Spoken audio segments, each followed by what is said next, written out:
Povo do Senhor, paz de Cristo Jesus. Meus irmãos, permita-me em breves palavras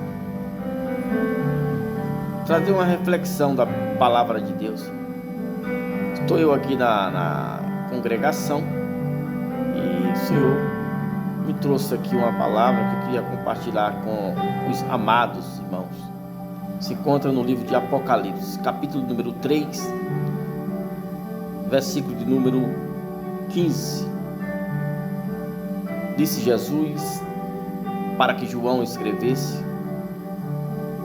para o anjo daquela igreja: eu sei as tuas obras, que nem és frio e nem és quente. Tomara que foste frio ou quente. Glória a Deus. Irmãos, queria trazer uma palavra bem breve. Eu começo a fazer aquilo que Deus Ele coloca no meu coração por intermédio de sua própria palavra, e eu aproveito a fala de Deus e a fala de Jesus para examinar um texto desse e um contexto desse aqui. Como assim? Na Bíblia Sagrada é muito interessante que os amados ouvintes e os irmãos em Cristo, todos da igreja, seria melhor e bem interessante, melhor dizendo, que todos fizessem no mínimo um curso de bibliologia para entender quando é Deus que está falando, quando é Jesus que está falando, quando é o homem que está falando, enfim. Mas não quero entrar nessa parte. Eu quero pegar aqui para examinar esse texto e não ser muito invasível. Eu quero aqui pegar a fala de próprio Deus. Deus fala para uma certa feita para o profeta Oséias: olha, Oséias, o meu povo, eles estão perecendo por causa do conhecimento. Louvado seja Deus. Jesus, no Evangelho de Mateus, ele vai dizer: errais por não examinar as Escrituras. Jesus, no próprio livro de Apocalipse, da Revelação, no capítulo de número 1, ele vai dizer: bem-aventurado os que lê e os que entendem as palavras deste livro. E o próprio Jesus, ao término das 7 cartas à igreja, ele fala dizendo que bem-aventurado, louvado seja Deus, era aqueles que estão com ouvidos apurados para o que o Espírito diz às igrejas.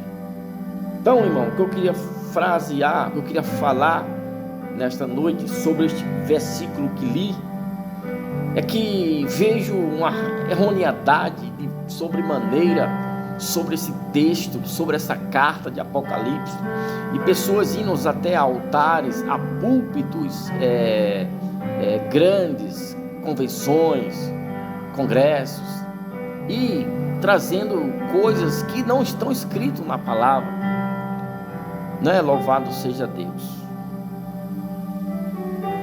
Jesus diz aqui que porque és morno, vomitar-te-ei. Primeiro ponto, irmão, que eu queria frisar aqui, seria até de forma de uma interrogação, mas explicarei a interrogação. O que é um crente morno? O que seria que Jesus estava falando? Porque és um crente morno, vomitar-te-ei. Porque o versículo que li, no versículo número 15 do capítulo 3, a carta da Laodiceia, né? Jesus traz uma palavra dizendo assim: olha, tomara. E essa palavra tomara significa o quê? Eu gostaria, eu desejaria, se fosse assim, como seria prazeroso, enfim, e outras mais nos dicionários afora. Então seria uma coisa que seria boa, uma coisa referente a uma coisa boa. E Jesus aqui, o frio, está classificado nesta fala de Jesus. Ah, se vocês fossem frio. Ah, se vocês fossem quente.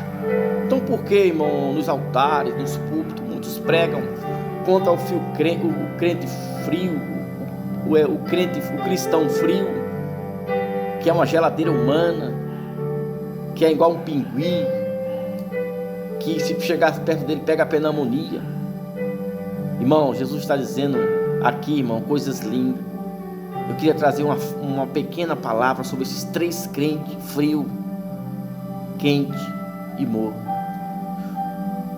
Irmão, o crente quente, amém, louvado seja Deus, que Deus conserve, que ele procure mais e mais a ser quente, que ele procure mais e mais ser fervoroso, que ele procure mais e mais estar alegre, ter disponibilidade, ter força, porque na maioria das vezes sabemos que o crente quente também é porque tem um pouco mais de disponibilidade. E o que seria o crente frio? O crente frio, que às vezes alguns acham que é frio, mas que o próprio Jesus falou, tomara que fosses frio. É aquele crente, irmão, que trabalhou o dia todinho, que saiu de 4 horas da madrugada para o seu trabalho, lá passou por humilhação, lá passou por lutas, lá passou por dificuldades, por aflições, por angústia, mas ele encontrou, irmão, ao término do trabalho, uma força para estar na casa do Senhor, e disse assim: eu estou assim, eu estou assim, eu estou assim, mas eu vou para a casa do Senhor. Eu me sacrifiquei para o homem, eu trabalhei para o homem e pela comida que me perece. Agora eu vou me sacrificar a um culto ao meu Deus, vou louvar ao meu Deus. Aí chega na igreja cabisbaixo, até mesmo um pouco triste, cansado, afadigado, mas está ali, ciente e entendendo que há um Deus no céu que está contemplando a sua frieza, que sabe as circunstâncias que ele ali está passando. Esse crente está entendendo que Jesus é o poderoso, e esse sacrifício, irmão, que ele está fazendo tem muita serventia no reino de Deus, tem muita serventia. Então por isso Jesus diz: tomara que fosses frio. E o crente morno, irmão? O crente morno, irmão, é aquele, irmão, que já não tem mais prazer de ir à casa do Senhor. O crente morno, irmão, é aquele, irmão, que acha que já sabe demais, que despreza tudo e todos, doutrinas, irmãos, palavras, orações, acha que não precisa, acha que deveria ser do seu jeito, acha que deveria ser como ele pensa, um culto sempre pegando fogo, sempre alegre. Acha que o culto, chegar numa igreja, é começar a gritar, começar a se espernear. Até mesmo, irmão, porque a palavra diz, né?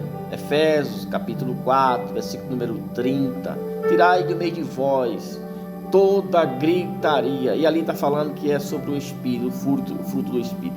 Enfim, isso não é outra causa. Aí daí, irmão, não me deparo.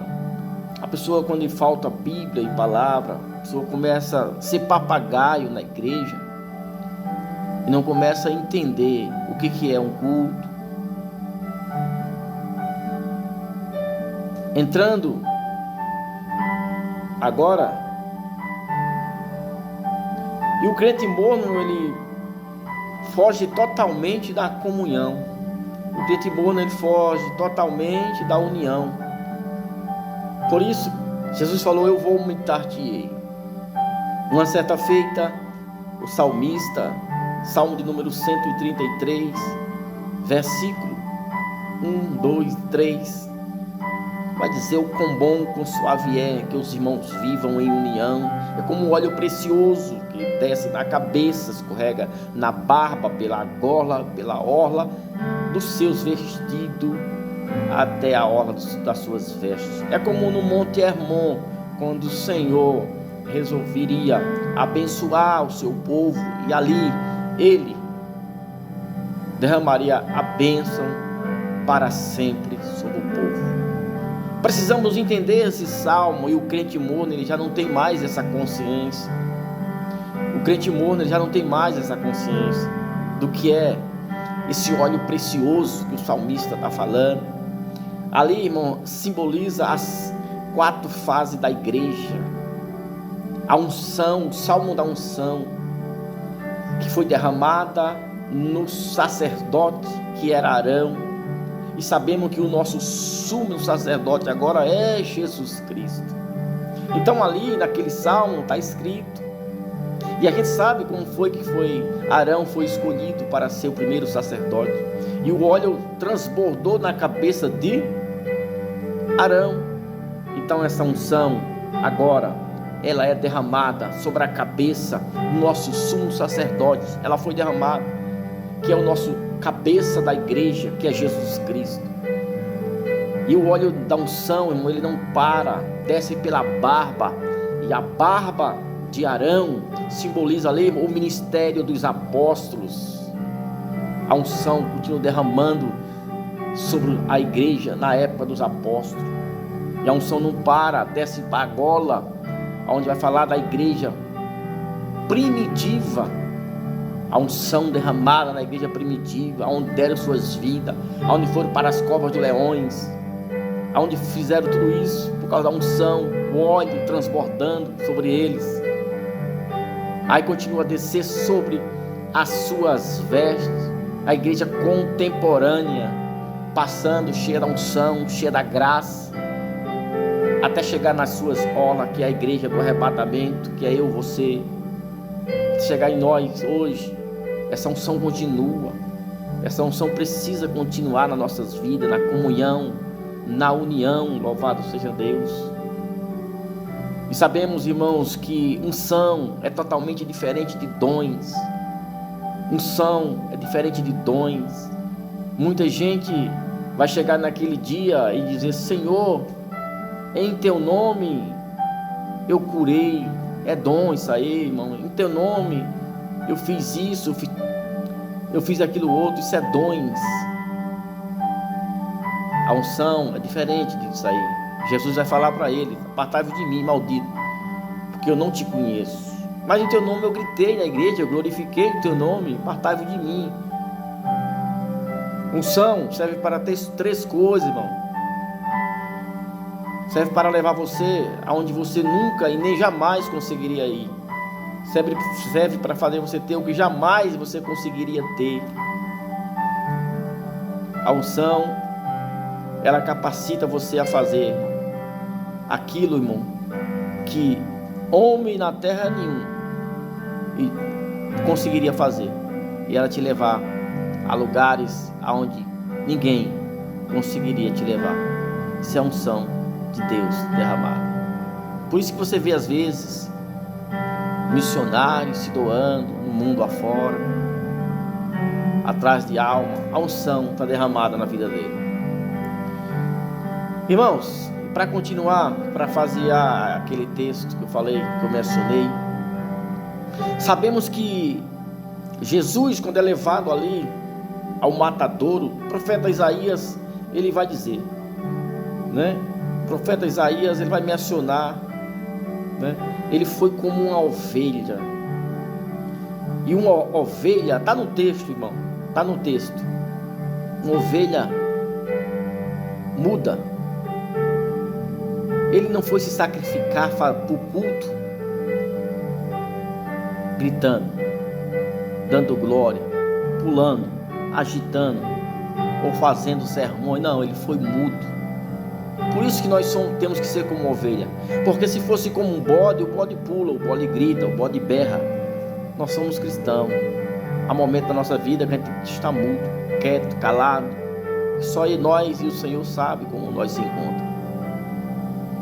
E a Bíblia vai dizer que pelas suas pisaduras nós fomos sarados, louvado seja Deus.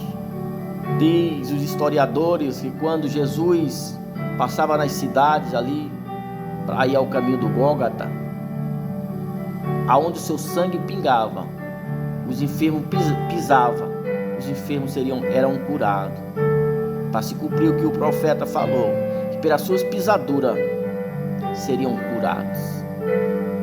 Glória a Deus, glórias a Deus. E aí, irmão, a igreja de Laodiceia, e a igreja atual, que não há diferença nenhuma para concluir, a igreja de Laodiceia, uma igreja rica, que tinha tudo, uma igreja que vai falar do colírio no texto, vai falar de veste no texto, vai falar de ouro no texto, todas essas coisas, da parte histórica da igreja, era da cidade de Laodiceia, existia muitos, e Jesus quis dizer, olha, a riqueza de vocês, o ouro de vocês são pobres, as vestes que vocês têm, que são as mais bonitas, as melhores grifes, mas vocês estão nu. O colírio de vocês, que era para vocês estarem enxergando, que faz vocês enxergar, mas vocês estão cegos.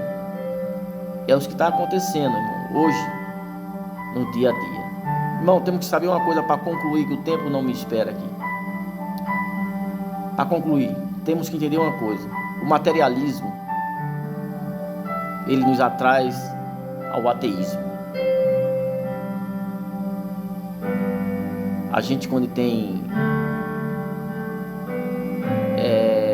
não tiver cuidado com o materialismo, ele leva qualquer um ao ateísmo, a independência de Deus, a achar que é independente de Deus, a achar que vai quando quer,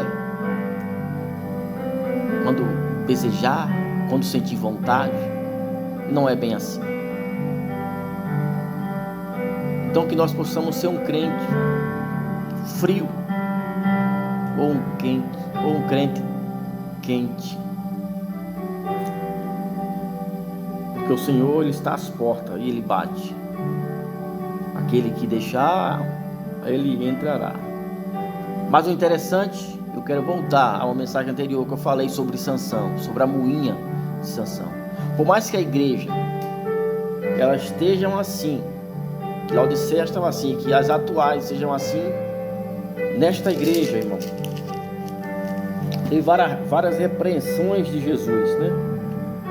A igreja de Laodiceia, ela não conseguiu ter nenhum elogio da parte de Jesus. A igreja de Laodiceia era uma igreja indiferente. A crítica de Jesus sobre ela é que ela era indiferente, e a instrução de Jesus para ela era para que ela fosse zeloso e se arrependesse. Mas com tudo isso, nosso Cristo deixou uma promessa para ele. Nosso Cristo, como de costume, ele não jamais se despedirá de nós com as mãos vazias. E a promessa que ele tem, que ele nos dá, é que ele quer compartilhar do trono de Deus mediante os arrependimentos. Então, que a igreja se arrependa, que voltamos ao primeiro amor. Precisamos, irmãos, voltar a cultuar a Deus, a enxergar e a amar o Senhor nas coisas pequenas, não rejeitar as coisas humildes, não rejeitar as coisas humildes, as coisas pequenas. Muitos têm rejeitado, muitos têm aí retrocedido, né, irmãos? Mas que nós possamos prosseguir para o alvo, que é Cristo Jesus, e sejamos sal dessa terra e luz do mundo. Que Deus abençoe a todos em Cristo, no nome de Jesus, para a glória de Deus.